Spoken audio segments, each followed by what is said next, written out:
Hi there, my name is Cassandra. Welcome if you are new here, and welcome back if you're not. Today I'm going to be talking about the pros and cons about living in Yellowknife, Northwest Territories, Canada in the year 2025. So I have done this video a few years ago when we first moved here, 1 to 2 years in, and now we've lived here for about 5 years. So let's go ahead and get into the pros. So the first pro is my husband's job. He works at the Stanton Territorial Hospital. He is a nurse there on the medicine floor. He started as a float nurse, realized he liked the medicine floor, and works there full time. That's the first thing, is it's full time, and that's hard to get down south, especially in Ontario where we're from. The next thing is the schedule. So it's a 12-hour shifts, and it's day, night, 6 days off. And also the pay, obviously. It's a great wage up here, lots of opportunity for overtime. You get the Northern Living Allowance, although it's low compared to the rest of the Northwest Territories. It's much higher when you go to those rural communities. I think it's like $3,000 a year or something like that for Yellowknife. And it's very secure, and he likes the demographic of people he works with, all those things. His coworkers, etc. Although he says he feels like an old man sometimes because a lot of the people are younger and a lot of females, not a lot of males. So because they hire here based on some stipulations, I've talked about that in a previous video, and basically Caucasian males are at like the bottom of the list for hiring. So he's lucky to have a job here at all. So the second thing is, we are a family of 5, by the way. Well, 6, I'm pregnant, just for your knowledge, because I am going to talk about a couple of kid things. So the first kid thing is there's a huge variety of sports here, which I really like. My kids have done a ton of sports. I'll just list a few. They've done swimming. There's 3 different soccer leagues here. They've done 2 of the 3 soccer leagues. My son does competitive gymnastics. My daughter used to do horse riding. Horse riding is no longer available here. The horses, in an emergency, had to go down south, and then the barn shut down. Very sad. I know they're actively working to try to get the horses back up here, but I know that's a big process. And it's very hard to acquire land here, which I will talk about in my cons list. There's hockey, there's tennis, indoor and outdoor. There is rock climbing. There is, I don't know, dance, lots of different dance studios. I think 3 different ones, lots of different things. Another great thing is we are a homeschool family. I maintain it's the best place to homeschool in Canada.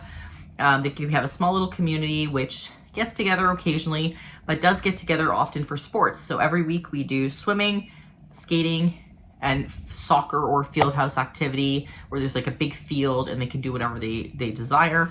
And that is every week for free. So, well, for free for the families. Obviously it's paid for by the homeschool funding. But that is you know, a way you can connect with the homeschool community. I am not so good at that. Taking advantage of those things. I need to get better at that for sure. But not only that, you get about $4,200, it's a little more than that, per child per year. And that covers your curriculum, that covers your sports, it's all covered. If you're interested in videos about homeschool curriculum, by the way, I really like to make them. I've got a new system coming where it's very organized and hopefully going to be very helpful. I get to do and go through and try a lot of different curriculum, and so it's something I'm really passionate about talking about. So if you're interested in that, please go ahead and subscribe. The next pro is hiking. So I think have done videos on like every hike you can do here that is like marked trails. Obviously we haven't done like bushwalking, I don't even know what it's called, like where you just go in there and you know, whatever. But those videos, a lot of those are in Yellowknife month to month, the playlist is called, where I do show you different activities we do every month here in Yellowknife. So if you're thinking of moving here or traveling here, those are good, helpful videos to check out, hopefully, for you. While I'm on the note of the outdoors, my husband is a big fisherman. So he says this is a great place to fish. There are lots of different options for places to fish, like lots of water. You can catch huge fish up here, way bigger than down south. So that's really cool. I'll hopefully, if I still have a picture, I'll insert it of this one my little son caught, and it is just, it's bigger than him, it's huge. And so it's a really cool fishing opportunity up here. Okay, back to the stuff that I care about, not the outdoor stuff. There's no traffic. So basically the only time you're going to hit traffic is when you're coming back from like a parade or something. You might hit some traffic then, but it's a very small city with a low population, so you're not worrying about traffic. And also you could pretty much walk or bike anywhere. So like if you really wanted to avoid traffic, you could.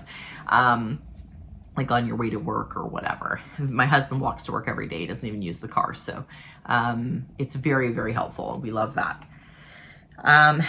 For me, this is a pro, but I understand it wouldn't be a pro for everyone. And that is just a lack of selection. So for example, we have 2 grocery stores and that's helpful for me. I go to one. If my items are not there, I go to the other one. There's specialty stores and things like that as well that I have to work on doing videos of because that's been requested and I have not even set foot in them. So I will have to do that for you guys. But, oh, there's also like a mini Costco on Saturdays for like a few hours, which is cool. But yeah, like the lack of selection of things, for example, women's clothing stores, there's like 3, you know, great, easy for me. If it's not there, I can go on Amazon and get it. So that for me is a plus. The way my brain works, if I have too many options, it's like not happening. It's just too much. The next pro is, there's only 2 more pros and then we'll get into the cons, is there are no poisonous insects or animals. There's no natural disasters. Like it's easy going. There's nothing big like that to worry about, which is important for me. And the last thing is, it kind of goes along with my husband's job, is that he doesn't have to go back to school while we're up here. So if we did move down south, he would have to consider either upgrading his nursing to be able to do like a merge or going back to be a nurse practitioner just to keep up his wage and even have a shot at full time. It would be difficult. That would be probably the biggest challenge for us to be able to move. Okay, let's get into the cons. The first con is pretty obvious. We have really long, cold winters. And I'll be honest with you, I've been fine with that other than this year. This year's been pretty hard for me. Like I've been like very ready for the winter to be over. And I think that's only because I have a little toddler and I can just see the advantages of him getting outside to play. He's in our house and he just has so much energy, and I should take him to those homeschool activities. That would be helpful. But I would love for him to be able to go outside and play. And I get worried in the winter that it's just too cold. We do take him outside for a little bit, but not long, and then I bring him in because I'm just paranoid he's gonna get frostbite or something. In fact, we just had a friend over and she was telling me how her family came to visit. She was like visiting from Edmonton, and her family came last time she was here and they decided to go dog sledding, and the little kids got frostbite, right? Like just being outside, they're on their faces, right? So anyway, it's very easy. Lots and lots of people get frostbite up here. So it's just something I'm very worried about with his little body. But yeah, normally the long, dark, cold winters actually don't bother me. Like I don't mind not going outside. I'm good with it. And I love sort of our rhythm where we do more school in the winter and to give them more time in the summer. We homeschool year round. Okay, the next thing is the short growing season. I really love to garden a little bit. I have some videos with some gardening stuff if you are interested. But it's obviously a very short season. You're limited to what you can grow up here. And you're also limited by space and land. When you do purchase a house, you do not get a lot of land. It is very hard to get land up here, which is very ironic since there is so much land up here. But to develop up here is nearly impossible. That sort of leads into my next point, is we could not buy a house up here. And that's because of our family size. So we would need a sizable house, and with one income, it is absolutely impossible to afford a house. And houses, when they do come up, I mean, they go so fast, often before they even come on the market. Like you have to be in touch with your real estate agent. He will call you. I mean, I don't even know how people get home inspections up here because they bought the house in 15 seconds. Just because there's so much competition and not enough housing for the people that live up here and want to live up here. So housing is a huge problem. The next con is sometimes in the summers, they get very smoky just from the wildfires. So we've had to evacuate one summer, but that hasn't happened for, I think it was like at least a decade, maybe two before that. So that's not a common occurrence, but it does get smoky, like not to the point where we have to evacuate. So it's like sometimes you're stuck inside. You don't want to go outside or go to the beach or whatever because it's just too smoky outside. This seems to affect other people more than us. Like sometimes Chris will be at work and texting me like, oh, everybody's saying how smoky it is. And I'm like, I don't find it very smoky. Like I was just outside or whatever. We haven't really found it a problem other than that one summer. And then a little bit last summer, for sure. There were days where we were like, we just want the kids to be able to go outside and they can't. So then you've got these long winters and then these smoky summers, not the best sometimes. All right, the next thing is it's hard to plan a day with variety. Like I said, that lack of selection is really good for me a lot of the time, but sometimes it's really hard. You know, like we used to do a lot of day trips where we'd go, oh, we're going to go for the day to the zoo in the southern province. We're going to go, you know, to this place, you know, whatever, this museum that's hours away, whatever. Like we were always in cities where we were surrounded by big cities. And that is not an option here. The closest city is Edmonton. I think it's like 13, 16 hours away, something like that. And so you can't really do day trips or a variety of things. You're kind of stuck doing the same things that you, like I said, we've already pretty much done all the hikes and all the things. So yeah, you can't really live your day with a lot of variety, which again, may be a pro for some people. And it is for me most of the time, but you know, with the kids, I would really like some more variety, I think. This next one is very specific to us, but I'll share it just because it is on my list. We found it very hard to make friends here. Actually, I'm speaking just for myself. My husband is great. He has friends at work. He's very introverted anyway. He doesn't really care about it, but he's very satisfied with the amount of social interaction he has through work. But for me, I found it very hard to make friends here. People are just, I don't know, it's strange because a lot of people are coming away from their families to move here. So you'd think they need support.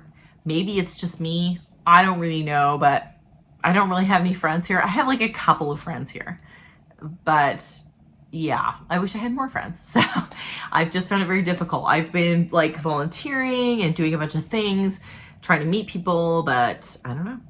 It's just hard.